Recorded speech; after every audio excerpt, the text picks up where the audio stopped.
The stage lights rose slowly, revealing a thin boy standing alone at center stage, his figure small against the vast, shimmering set of Ireland's Got Talent. He looked no older than 12, his clothes slightly too big for him, a faded t-shirt tucked into trousers that had clearly been washed and rewashed many times. His slippers, worn and cracked at the edges, whispered quietly against the floor as he shifted nervously, clutching a guitar that had definitely lived a long, difficult life before ending up in his hands. Its wood was faded, the strings mismatched, and the edges chipped, but he held it as if it were the most precious thing in the world.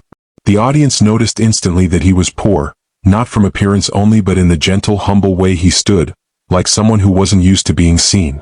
When the host asked politely where he came from, the boy cleared his throat, his voice small but steady, saying he was from a little barangay in Davao City in the Philippines. His mother sold dried fish in the market, he explained shyly, and his father did any work he could find, carrying sacks, repairing boats, fishing when he could. The judges softened visibly at his words, their expressions shifting from neutral curiosity to a warm, protective empathy. One judge leaned forward, folding her hands on the desk, her eyes already shimmering with emotion. Another judge tilted his head slightly, observing the boy with a mixture of compassion and anticipation, as though hoping desperately that this moment would be something special. The music cue started, but the boy didn't move right away. He closed his eyes first, breathing in deeply, letting the air fill his lungs as though it were courage itself. Then he lifted the guitar, strumming the first chord. The sound was raw, imperfect, but full of soul, like the guitar, despite its flaws, carried years of untold stories. As soon as he began singing the opening line of Hotel California, a shockwave of silence washed through the studio. The audience froze. The judges' eyebrows shot upward at the same time, as though they had just heard something impossible. His voice was unlike anything expected, deep yet gentle, cracked yet beautiful, holding within it both a child's innocence and the weight of hardships far beyond his age. He didn't sing like a contestant. He sang like someone who had held loneliness in his hands and learned to make a melody from it. One judge's eyes widened slowly and she brought a hand to her mouth, whispering something that even the microphones couldn't pick up. Another judge whispered to the panel, astonished, "That voice, where did he get that voice?" The boy kept his eyes closed, unaware of the magic he had unleashed. The audience sat frozen, their faces softening, leaning forward without realizing it. One older man in the second row blinked rapidly as though fighting tears, and the cameras caught his reaction perfectly. Even the quiet breathing of the crowd seemed to sync with the rhythm of the boy's strumming.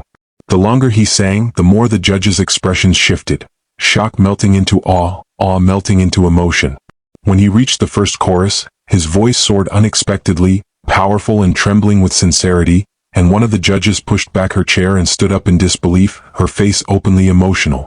It felt like time stopped, like the studio wasn't just watching a performance but witnessing a miracle they couldn't put into words. Scene 2, 600 words. As the boy entered the chorus, the atmosphere inside the studio changed from silent wonder to emotional intensity so strong it felt almost tangible.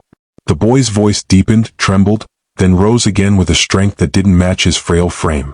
He sang like someone who had lived inside the song for years, like every line carried a memory of the places he had walked through, storms, hunger, nights without electricity, mornings waking up to help his mother before school. Each word came out soaked in emotion, hitting the audience like gentle waves that grew stronger and stronger. Somewhere in the fourth row, a woman placed a hand on her heart, tears sliding down her cheeks. She whispered shakily, "He sings like he's lived every word," and the people beside her nodded without looking away from the stage. The camera panned toward the judges, capturing their reactions in crisp detail. The toughest judge, known for harsh critiques and rarely smiling, leaned forward, elbows on the table, her eyes glistening. She blinked rapidly, pressing her lips together as though trying not to cry but failing miserably. She whispered, "This is impossible, he's extraordinary," and her microphone picked up every trembling syllable. The boy strummed his guitar harder now, gaining confidence with each second, as if the reactions around him gave him strength he never knew he had. He reached the bridge, his voice cracking just slightly, but within that crack was so much truth, so much vulnerability, that it made the audience gasp softly in unison. One judge, overwhelmed, raised both hands to his face, wiping tears that had escaped despite his efforts to hold them back. He shook his head repeatedly, unable to believe what he was hearing. Another judge stood up and stepped toward the edge of the desk, her eyes locked on the boy as if she were being pulled toward him by something spiritual. The host backstage, usually loud and full of comedic energy, wiped his eyes as he watched the monitors. Even crew members, camera operators, sound technicians, lighting engineers, stood still, mesmerized. The boy's voice wasn't simply powerful. It carried sincerity so raw that even the cameras couldn't fully capture it. The boy wasn't performing. He was releasing something, telling a story that had lived inside him since he was old enough to feel pain and hope at the same time. Every note, every breath, every word dripped with emotion.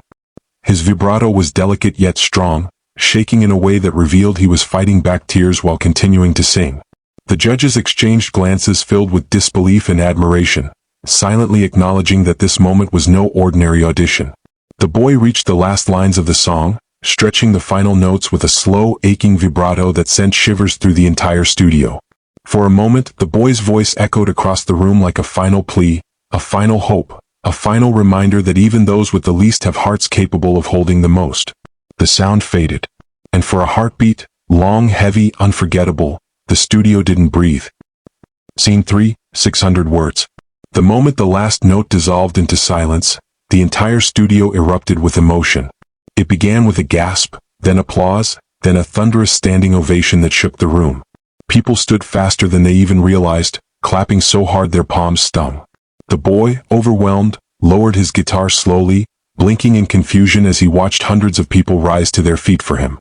His lips parted slightly in disbelief, his eyes filling with tears he couldn't hold back. For a second, he looked like a child lost in a dream he never believed could come true. One judge wiped her tears with a tissue, but the tears kept coming. She shook her head in amazement, whispering, "I've never heard anything like that." Another judge, still emotional, stood and walked toward the stage, something that almost never happened. The audience gasped as he approached the boy with slow, reverent steps, placing a gentle hand on his shoulder. His voice shook as he said, "You didn't just sing a song, you shared your life with us." The boy's chin quivered, fresh tears spilling down his cheeks. The toughest judge stood next, pressing her hands firmly against the desk as she tried to steady her emotions. Her eyes were red, her mascara slightly smudged, but she didn't care. She whispered something to the judge beside her, then placed a hand on her chest as though feeling the echo of the boy's voice still vibrating inside her. The crowd continued shouting, cheering, chanting the boy's name even though they had learned it only minutes earlier. People cried openly, and some held their phones up, recording a moment they knew would go viral across the world. The final judge, who had been silent since the song ended, took a deep, trembling breath. She reached for the golden buzzer, her fingers shaking. The room sensed it instantly. It became even louder, then suddenly silent again as everyone held their breath.